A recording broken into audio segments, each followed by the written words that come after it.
que j'ai eu à travailler, retravailler mon CV, ça a été tout un document qui me dit enfin quelque chose qui me ressemble un peu plus. Tu sais, on dirait qu'à un moment donné, on fait un CV puis on le fait d'une certaine manière, mais on oublie de le faire évoluer avec notre évolution personnelle aussi. Bien très souvent, on oublie ça.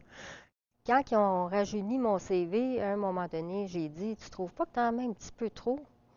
Ça a fait comme pour moi, c'était comme un petit peu trop parce que j'étais pas habituée à voir autant de choses de qualité. Déjà, le CV, c'est une carte de visite. Hein? C'est comme si on prenait une photo puis qu'on l'envoyait au lieu de téléphoner ou au lieu d'aller voir. Le CV, c'est le premier contact qu'on a avec les gens.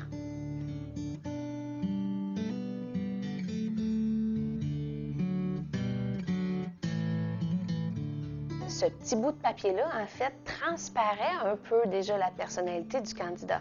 Est-ce que c'est quelqu'un qui est soigné? Est-ce que c'est quelqu'un qui fait attention à sa présentation?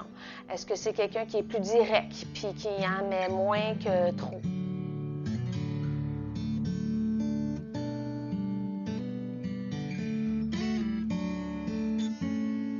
Premièrement, fonctionner, je me levais le matin, ça c'était un point que je faisais souvent.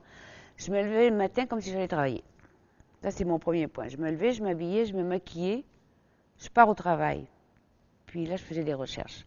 J'ai toujours cru que quand on veut, on peut. Puis, on prend les moyens pour.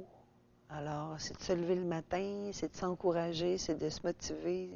C'est sûr qu'il y a des bouts que j'ai trouvé ça long, puis il y a des bouts où je me demandais si j'aurais pas dû en mettre moins même sur mon CV.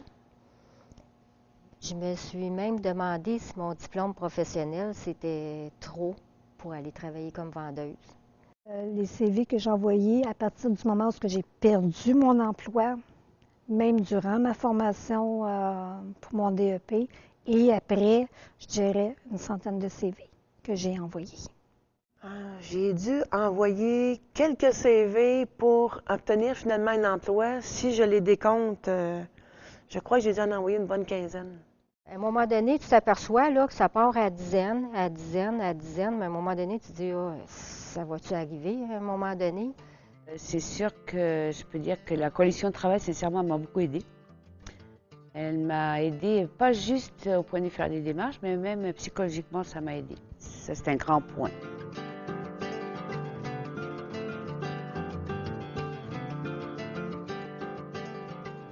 Pour surmonter ces obstacles-là, simplement, c'est que je continue quand même à consulter dans tous les sites d'emploi qu'il peut y avoir. J'essaie d'une autre façon. J'établis certains contacts aussi, ça peut aider. Les contacts, ça l'aide. Il ne faut pas oublier de le dire autour de nous qu'on est à la recherche d'un emploi. Bien souvent, on se dit, bon, j'ai de l'air de vouloir quêter un emploi. Mais en fait, si personne ne le sait que vous êtes à la recherche d'un emploi, il n'y a personne qui va venir vous chercher pour vous l'offrir. Ça a l'air bien compliqué, ça, un réseau de contacts. Moi, la première fois que j'ai entendu parler de ça, réseau de contacts, moi, je pensais que c'était compliqué, là. C'était une machine, une patente, je ne sais pas, là. Et puis, finalement, ben non. C'est simplement parler avec des gens qui t'amènent à une autre personne, puis moi, je connais quelqu'un que. Connais-tu quelqu'un qui pourrait m'aider dans telle affaire? Oui, j'ai justement quelqu'un, puis là, t'es parti. Puis ça, mais c'est un plaisir de faire ça, parce que tu rencontres plein de monde, puis c'est ce que tu veux. Il faut beaucoup rechercher ce qu'il peut y avoir de sites d'emploi aussi. On néglige un petit peu ce côté-là, mais le côté virtuel aussi est assez intéressant pour trouver un emploi aussi. J'ai fait des démarches sur Internet, j'ai fait des démarches sur le journal. Je me suis présentée dans des compagnies, même s'ils ne marquaient pas qu'il y avait besoin de travail. J'ai été prendre des informations avant d'aller passer une entrevue dans le domaine de l'automobile. C'était merveilleux.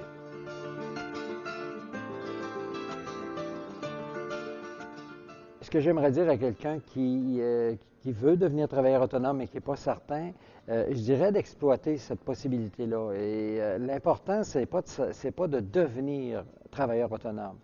L'important, c'est de savoir est-ce que ça me convient d'être travailleur autonome? Qu'est-ce qui me convient, moi?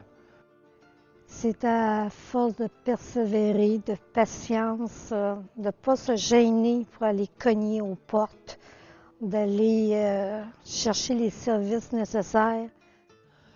Je visualisais Je me programmais aussi à recevoir une paye. Simplement de pas décrocher, vraiment là, s'accrocher parce qu'à un moment donné, il va y avoir au bout quelqu'un qui va dire oui, je vais te rencontrer, puis ça va fonctionner.